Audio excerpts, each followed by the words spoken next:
नमस्कार, मैं हूं माही सिंह और आप देख रहे हैं नेक्स्ट 9 न्यूज। आज बात कर ले बिहार की राजनीति की, तो जिस तरीके से चिराग पासवान और उनके चाचा के बीच अनबन देखने को मिल रही थी, यही माना जा रहा था कि ये दोनों फिर से एक नहीं हो पाएंगे। लेकिन अब कहीं ना कहीं चाचा पशुपति पारस कहीं ना कहीं नर्म पड़ते हुए नजर आ रहे हैं। जी हाँ, आपको बता दें, अब उन्होंने खुले तौर पर चिराग पासवान को सपोर्ट करते हुए नजर आए और वो ये कहते हुए नजर आ रहे हैं कि अगर जरूरत पड़ी तो कहीं ना कहीं वो चिराग पासवान के लिए चुनाव प्रचार भी कर सकते हैं और हाजीपुर में अगर उनको चिराग पासवान निमंत्रण देते हैं तो उनके साथ जाकर चुनाव प्रचार करेंगे। तो ऐसे में ये जो पूरा समीकरण बनता हुआ नजर आ रहा है, क्या वाकई में पशुपतिनाथ की जो नाराजगी थी चिराग पासवान के साथ वो मिटती हुई नजर आई है, या फिर चिराग पासवान जिस तरीके से अपने चाचा के लिए कुछ नरम रुख दिखाते हुए नजर आए या किसी तरीके का ऑफर दिया है, क्या कुछ है ये सारे समीकरण लेकिन अभी फिलहाल बनते हुए नजर आ रहे। पहले आप ये वीडियो देखिए जरा, किस तरीके से पशुपति पारस चिराग पासवान को सपोर्ट करते हुए नजर आए। तो कहा कि निमंत्रण मिलेगा मैं जाऊंगा, तो खुद कह रहा हूँ। जहाँ जहाँ मोदी जी का, जहाँ जहाँ प्रधानमंत्री जी का प्रोग्राम हुआ, जहाँ जहाँ हमारे गृह मंत्री जी का प्रोग्राम हुआ, औरंगाबाद में हुआ, मैं वहाँ गया। प्रधानमंत्री जी का प्रोग्राम हुआ, मैं वहाँ गया।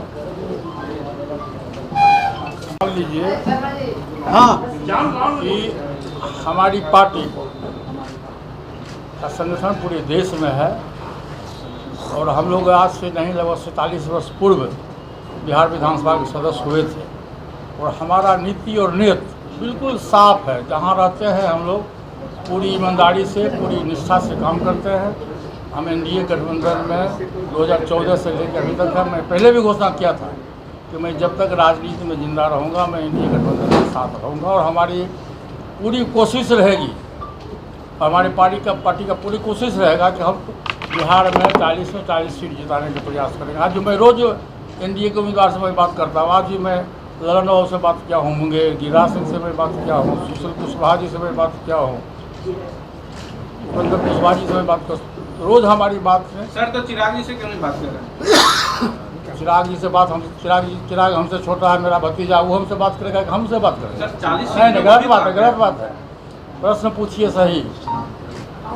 जो आदमी प्यासा होता है वो जाता कुआं पर पानी पीने के लिए, कुआं उठ के चलाता उसको पानी पिलाने के लिए। तो सर मोदी जी के लिए तो आप जा सकते हैं ना चिराग के साथ। मैं तो कहा कि निमंत्रण मिलेगा मैं जाऊंगा, मैं तो खुद कह रहा हूँ।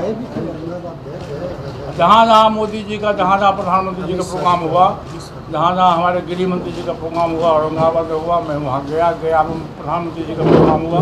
तो देखा आपने किस तरीके से पशुपति पारस चिराग पासवान के लिए बिल्कुल एकदम खुले दिल से बात करते हुए नजर आते हैं। जैसे लग रहा है कि उनके मन में कोई मनमुटाव नहीं है और इस बार के चुनाव में वो प्रचार प्रसार भी कर सकते हैं। लेकिन वहीं अगर बात कर लिया जाए चिराग पासवान के भाई की, प्रिंस पासवान की, तो भी खुलकर अब कहीं ना कहीं अपने पिता के साथ चिराग पासवान को सपोर्ट करते हुए नजर आए। उन्होंने बोला कि अगर 12 मई को प्रधानमंत्री मोदी वहां चुनाव प्रचार के लिए जा रहे हैं, बोल रहे हैं अगर वो आएंगे तो हमारे जितने भी दलित प्रत्याशी हैं या जिस तरीके से हमारे कार्यकर्ता हैं उनको सपोर्ट करते हुए नजर आएंगे और यहाँ तक मोदी को ही नहीं सपोर्ट करते हुए नजर आएंगे, चिराग पासवान को भी जिस तरीके की मदद चाहिए होगी चुनाव प्रचार में, हम उनके साथ हैं और उनके साथ मिलकर चुनाव लड़ेंगे। पहले आप ये वीडियो देखिए कि प्रिंस पासवान ने क्या कुछ कहा। हम लोग एनडीए का एक अहम हिस्सा है और एनडीए के जहाँ भी हमारे प्रत्याशी हैं हम लोग सब जगह जा रहे हैं, सब जगह प्रचार प्रसार कर रहे हैं। आज हमारा प्रोग्राम दरभंगा में लगा हुआ है, वहाँ भी हम लोग जा रहे हैं, फिर मुंगेर भी जा रहे हैं और सभी जगह जितने भी अपने एनडीए के प्रत्याशी हैं सभी जगह हमारी जितनी भी जहाँ जहाँ जिला में हमारी जो भी हमारी पार्टी के हमारे कमेटी के सदस्य हैं सभी कोई अपने एनडीए प्रत्याशी के जिताने में पूरा प्रयास कर रहे हैं, पूरे जोर शोर से लगे हुए हैं, इसमें कोई दोहराई नहीं है। और बिहार में जो स्थिति है बहुत अच्छी स्थिति है। हम लोग इस बार 40 में से 40 सीट जीतने वाले हैं और जो हम लोगों ने लक्ष्य रखा है 400 पार, हम लोग बहुत अच्छे तरीके से हम लोग पार करने वाले हैं। जब तीसरे चरण का जब चुनाव हुआ है, संपन्न हुआ है, उससे जिस तरीके से बढ़ोतरी हमें देखने को मिली है, आप ही देख लीजिए। तीसरे चरण का जब चुनाव उसका जो प्रतिशत जो बढ़ा है वो काफ़ी हम लोगों के फेवर में है और हमें ऐसे लगता है कि अनुमान जब चौथे चरण का जब चुनाव होगा उसमें भी इसी तरीके के परिणाम देखने को मिलेंगे। चिराग जी बोल रहे हैं कि चाचा के लोग हमें हराने पर लगे हुए हैं। देखिए उनका जो ये अनुभव उनको जो मिल रहा है, ये कहीं ना कहीं उनका जो टिकट बांटने का जो तरीका था और जिस तरीके से आप लोग मीडिया लोग आप लोगों ने जिस तरीके से ये खबर आप लोगों ने चलाई कि किस तरीके से टिकट को बेचा गया नहीं बेचा गया, तो ये आई थिंक ये इसके आप जब उन्होंने जब प्रत्याशियों का जब घोषणा किया तो उन्हीं के पार्टी के 21 लोग ने इस्तीफा दे दिया। 22 लोगों ने उन्हीं के पार्टी के थे जो उन्होंने इस्तीफा दिया है। उन्हीं के पार्टी के लोग हर जगह सभा कर रहे हैं, उन्हीं के पार्टी के लोग सभी कर रखा है। ये हमारे पार्टी के नहीं है। हमारे पार्टी के जितने भी हमारे जिला अध्यक्ष या हमारे कमेटी के जितने भी सदस्य हैं वो मजबूती के साथ एनडीए के जहाँ जहाँ प्रत्याशी हैं उनके लिए चुनाव प्रचार कर रहे हैं।